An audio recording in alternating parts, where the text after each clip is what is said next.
રાધે રાધે, જય સિયારામ. આપણે આજે ચરિત્ર ચાલુ કરવાનું છે કૃષ્ણદાસજી પૈહારીનું.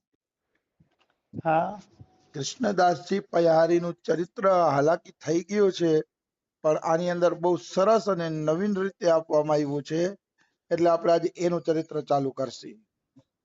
હા કૃષ્ણદાસ પૈહારી માટે નાભાજી મહારાજ એમ લખે છે, નિર્વેદ અવધિ કલિ કૃષ્ણદાસ અન્ન પરિહરિ પય પાન કિયો. નિર્વેદ અવધિ એટલે વૈરાગ્યની સીમા હતા કૃષ્ણદાસજી. મતલબ એનામાં વૈરાગ્ય એટલો હતો કે એવો વૈરાગ્ય કરવો સાધારણ વ્યક્તિ માટે મુશ્કેલ છે. એટલે એને નિર્વેદની અવધિ કીધું, વૈરાગ્યની અવધિ. અને ઈ કૃષ્ણદાસે અન્ન પરિહરિ પય પાન કિયો, એને અન્ન ખાવાનું છોડી દીધું હતું. અન્ન ખાવાનું છોડીને કેવલ દૂધ ઉપર જ પોતે જીવન જીવતા. હા એટલે પય પાન કિયો. કૃષ્ણદાસજી પયહારી એટલે જ પ્રખ્યાત થયા. પય એટલે દૂધ થાય, પયહારી એટલે જ પ્રખ્યાત થયા, કારણ કે દૂધ સિવાય કઈ પીતા નહીં કૃષ્ણદાસજી.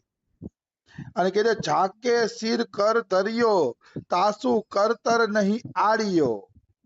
મતલબ જેના માથા ઉપર એકવાર હાથ મૂકી દીધો, એની પાસેથી કોઈ દી પછી એને દાન દક્ષિણા માટે હાથ લાંબો ન કર્યો. હા મતલબ જેટલા લોકોને એને શિષ્ય બનાવ્યા, પછી શિષ્ય પાસેથી કોઈ દી કઈ માગ્યું નથી. હા, શિષ્યએ સામેથી આપ્યું હોય તો વાત અલગ છે, પણ એને કોઈ દી જેટલા શિષ્ય બનાવ્યા એની પાસે કોઈ દી હાથ લાંબો કર્યો નથી, એમ અહીંયા કહે છે. હા અને અર્પ્યો પદ નિર્વાણ, શોક નિર્ભય કરી છાડ્યો. અને એ શિષ્યોને એને નિર્ભય પદ આપી દીધું, મોક્ષ પદ આપી દીધું. નિર્ભય અને મોક્ષ પદ એટલા માટે આપી દીધું કારણ કે સમર્થ મહાપુરુષ હતા.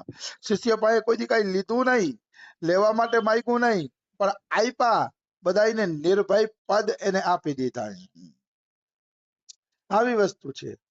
અને તેજ પુંજ બલ ભજન મહામુનિ ઉર્ધ્વ રહેતા. પોતે તેજનું પુંજ હતા, તેજ ખૂબ જ હતું, ભજનનું બળ પણ ખૂબ જ હતું, અને બાલ બ્રહ્મચારી હતા એટલે ઉર્ધ્વ રહેતા બની ગયા. હા ઉર્ધ્વ રેતા એ બની ગયા હતા. ઉર્ધ્વ રેતાનો અર્થ થાય છે કે પુરુષનું જે વીર્ય છે એ નીચેથી નહીં પણ ઉપર ચડે, એને ઉર્ધ્વ રેતા કહેવાય. હા ઉર્ધ્વ રેતાનો અર્થ એવો થાય કે મતલબ પુરુષની જે શક્તિ છે એ શક્તિ નીચેથી નીકળે નહીં, અને એ શક્તિ છે ને મગજમાં ચડી જાય, ઉપર ચડે, એને ઉર્ધ્વ રેતા બ્રહ્મચારી કહેવાય. મતલબ એ પછી કોઈ દી કામ વિકારથી ગ્રસિત થતો નથી.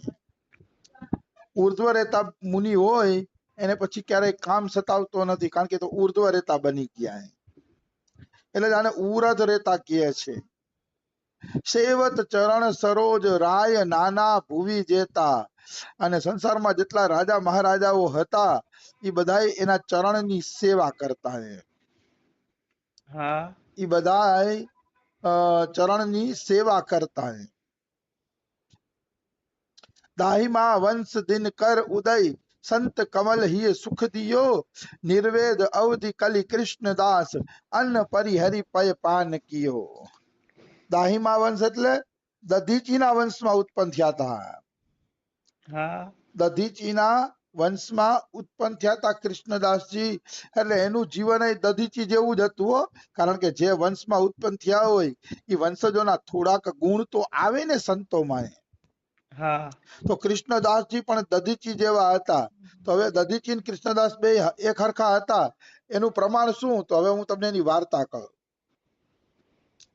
શ્રીમદ ભાગવત મહાપુરાણની અંદર આવે છે હા કે દેવતાઓ અને દાનવોનું યુદ્ધ થયું વૃત્રાસુર હારે. દેવતા અને દાનવોનું યુદ્ધ થયું. આમે દાનવમાં વૃત્રાસુર હતો. હમ હવે એ વૃત્રાસુર છે ને મરતો નહોતો, એટલે ઇન્દ્રને ચિંતા થતી હતી કે આને મારવો કઈ રીતે, આ તો મરતો નથી તો પછી આને મારવો કઈ રીતે. એટલે ઈ છે ને એને મારવાનું વિચારતા હતા કે આને વૃત્રાસુરને ખતમ કરીએ ગમે એ રીતે. તો હા કે ઈ મરશે, પણ ઈ મરશે ત્યારે જ જ્યારે દધીચી ઋષિના હાડકામાંથી હથિયાર બનાવવામાં આવશે ને ત્યારે ઈ વૃત્રાસુર મરશે. હા એટલે બધા લોકો દધીચી પાસે ગયા, ઇન્દ્ર ને ઈ બધા. ઇન્દ્રને ઈ દધીચી પાસે જઈ અને એમ કે છે કે તમારું હાડકાનું અમારે હથિયાર બનાવવું છે, તમારું શરીર આપી દ્યો અમને, અમારે હા તમારા શરીરની જરૂર છે, હા શરીર આપી દ્યો. તો શરીર આપવાનું કીધું ને તો દધીચી ઋષિ હસવા માંડ્યા કે ઇન્દ્ર તું કેટલો સ્વાર્થી છો, ઈ કે તે શરીર માગી લીધું, ઈ કે મારું શરીર માગી લીધું, તને શરમ નો આવી? શરીર કોઈ આપે એમ? પરીક્ષા કરતા હતા દધીચી ઋષિ. હમ તો ઇન્દ્ર કે તમે સંત કહેવાય, સંતને તો શું શરીરમાં મોહ હોય, અમે તો બધા ભોગી લોકો છીએ, અમને શરીરમાં મોહ હોય, શરીર આપી દ્યો. ત્યારે દધીચી હસતા હસતા કહે છે કે બેટા હું તો તમારા બધાની પરીક્ષા લેતો તો, બાકી પરોપકાર માટે જ અમારું જીવન છે, જે પરોપકાર નથી કરતા એનું જીવન બેકાર છે. લ્યો હું તમને શરીર અર્પણ કરું છું. અને તરત દધીચી ઋષિ આંખ બંધ કરી અને પોતાના પ્રાણ છોડી દીધા. હા આંખ બંધ કરીને તરત જ પ્રાણ છોડી દીધા અને શરીર દેવતાઓને અર્પણ કરી દીધું. આવડા મોટા મહાપુરુષ દધીચી ઋષિ અને શરીર છોડતા પેલા દધીચી ઋષિ એક સરસ શ્લોક બોલે છે, ભાગવતમાં ઈ શ્લોક આવે છે, હું એનું ગુજરાતી કહું ને તો એમ કે છે કે અરે ઇન્દ્ર, આ શરીર એક દિવસ માટીની રાખ બની જવાનું છે, આ હા શરીરથી બીજો કોઈ ફાયદો નથી, આ હળગી જવાનું છે, બળીને રાખ બની જવાનું છે. એના દ્વારા જો જીવ પરોપકાર નથી કરતો ને તો બધું બેકાર છે. હા આ શરીર દ્વારા જો જીવ પરોપકાર નથી કરતો તો બધુંય બેકાર છે. એટલે આ શરીર દ્વારા પરોપકાર કરી લેવો જોઈએ, કારણ કે આ શરીર આજ નહીં તો કાલે વયું જવાનું છે. પાણી અને રેતીની જેમ હાથમાંથી સરકી જવાનું છે. તમે હાથમાં પાણી લ્યો કે હાથમાં રેતી લ્યો તો એ રેતી ટકવાની નથી, એ સરકી જવાની છે. એમ આપણું જીવન પણ સરકી જાય છે, આપણું જીવન પણ સરકી રહ્યું છે.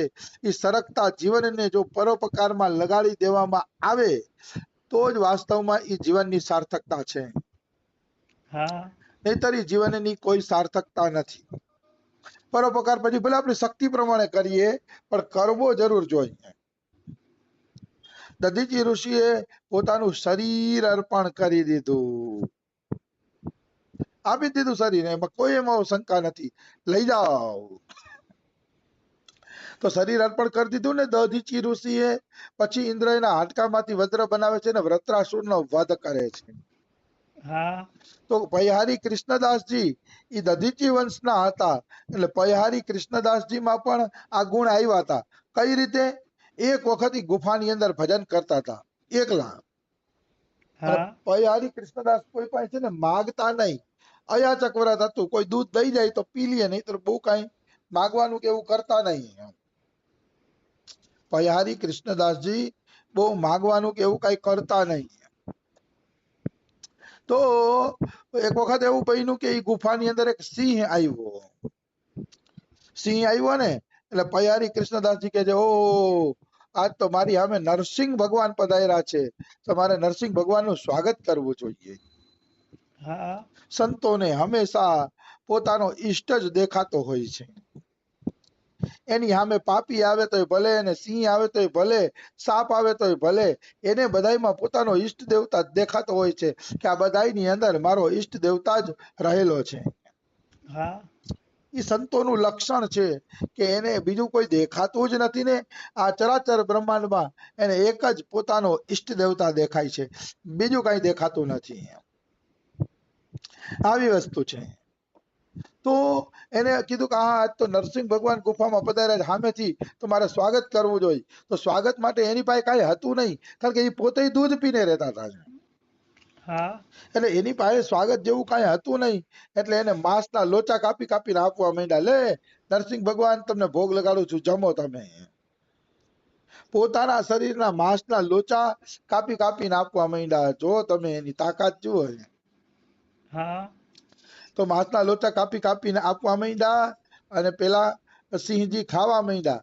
પછી એની પરીક્ષા પૂરી થઈ ગઈ ને તો હાચુકા સિંહમાંથી નરસિંહ પ્રગટ થઈ ગયા વાહ અને એના શરીરને હાજુ કરી દીધું. મતલબ દધીચીએ જેમ શરીરની પરવા કર્યા વગર હાડકા આપી દીધા હતા, એ જ રીતે કૃષ્ણદાસ પૈહારીએ શરીરની પરવા કર્યા વગર એને છે ને સિંહને પોતાનું શરીરનું માંસ અર્પણ કરી દીધું. હા આનું નામ કહેવાય મહાપુરુષ. મહાપુરુષ એને જ કહેવાય. આ તો શું છે, કાંટો લાગતો હોય તો એ રાડારાડી કરી દેતા હોય, કોઈ ચમચી લઈ જાય ઘરની તો એ રાડારાડી કરતા હોય. થોડા કઈ મહાપુરુષો બની શકે?